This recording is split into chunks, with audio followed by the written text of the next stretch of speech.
Alors, la suite de la vidéo de la semaine passée sur les petits radars qui nous empêchent de souffrir, nos détecteurs de souffrance. Alors, tout ce dont je vais parler dans cette petite vidéo, c'est en grande partie basé sur la conférence de Frank Lobvet, mais c'est vraiment un enseignement qui me correspond vachement bien parce que c'est vraiment un enseignement qui est hyper réaliste et qui n'est pas new ageux ou spirituellement correct et qui fait refouler toutes les tâches à l'intérieur. Vous allez voir, c'est vraiment génial. Et bien voilà, notre conscience, on va dire que c'est un peu comme une toute petite part d'un gâteau immense à laquelle on s'est identifié. Évidemment, donc tout le gâteau est important, mais nous n'avons l'impression de vivre que cette petite part de gâteau. Et si on n'avait que la petite part sympa de la conscience, on vivrait tous une vie vraiment trop bien. S'il n'y avait pas tout ce qui se trame derrière en blessures refoulées depuis l'enfance. Mais donc hélas, nous ne sommes pas que cette partie consciente. Et il va falloir faire avec le reste. Et lorsque nous créons, nous ne créons pas juste avec notre conscience, nous créons avec toute la part du gâteau. Mon inconscient et mon subconscient d'une part, et mon conscient, c'est-à-dire moi en tant qu'acteur, d'autre part. De manière schématisée, mon inconscient et subconscient, c'est un peu le script global qui est voulu par mon être supérieur. En fait, tous les événements qui seront importants à vivre et auxquels je ne peux absolument pas échapper. Ensuite, il y a ma lignée familiale, c'est-à-dire les mémoires transgénérationnelles. Et pour terminer, l'inconscient collectif. Mon conscient, quant à lui, c'est comme l'acteur qui croit qu'il est vraiment son personnage, alors qu'en soi, il ne fait que jouer un rôle, quoi.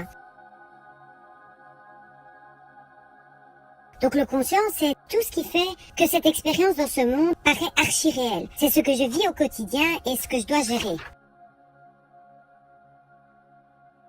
En supposant que toutes les âmes que nous sommes et en fait tous les organismes vivants qui existent sont le projet d'une intelligence supérieure qui contient à lui seul le tout. Et c'est pour ça qu'on l'appelle le tout parce qu'il est indéfinissable, il n'y a pas de mots, personne ne le connaît. Et donc au stade où nous en sommes, nous petits humains, ce ne sont que des suppositions. Donc supposons que cette intelligence supérieure a créé toutes les petites âmes que nous sommes. Et vous décidez de sortir du tout pour expérimenter le monde relatif. Parce que dans le monde de l'unité, tout existe et son contraire simultanément. Et ça veut dire qu'il y a dedans le chaud, le froid, le vrai, le pas vrai, le con, le pas con. Et dans le monde relatif, ça n'existe pas simultanément. Donc on va expérimenter les deux côtés de la pièce à des échelons plus ou moins différents.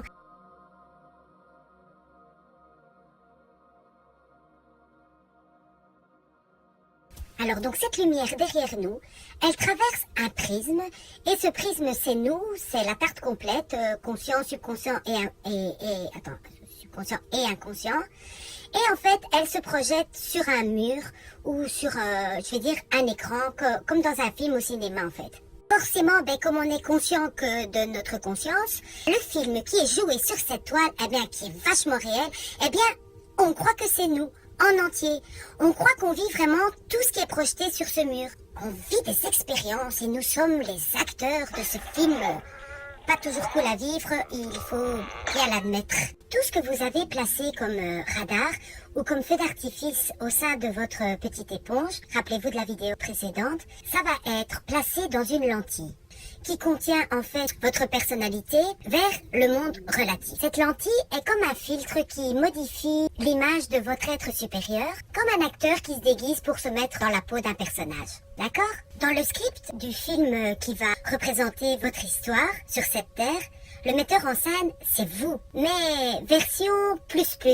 Et c'est cette partie de vous qui va décider de cette expérience magnifique qui va être réalisée sur la Terre. Et donc, cette version supérieure de vous, c'est elle qui décide en fait de l'endroit où vous allez vivre, des expériences qui sont nécessaires pour votre évolution, des gens importants que vous allez rencontrer et tout ça.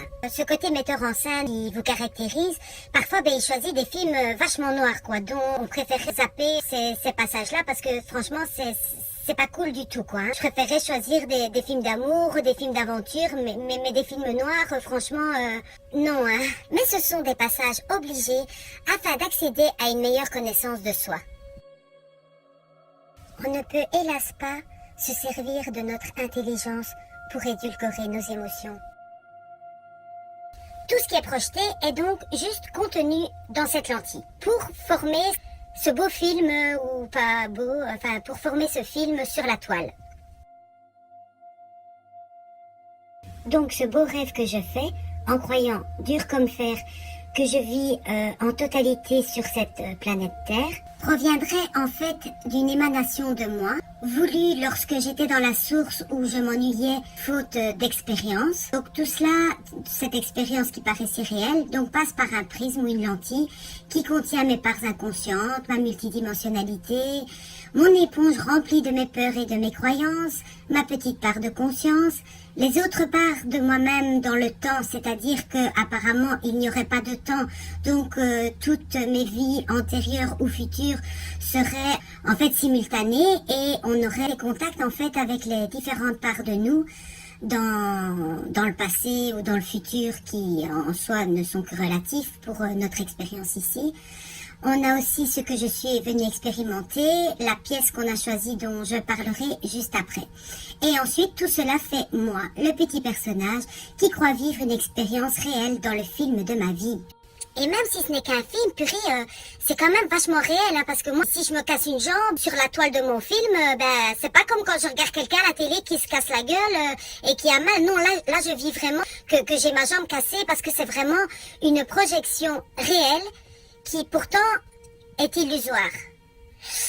Ça paraît un petit peu compliqué, mais en ayant quelques petites notions de physique quantique, tout ce qui est réel n'est pas forcément réel. C'est un peu compliqué, on va dire.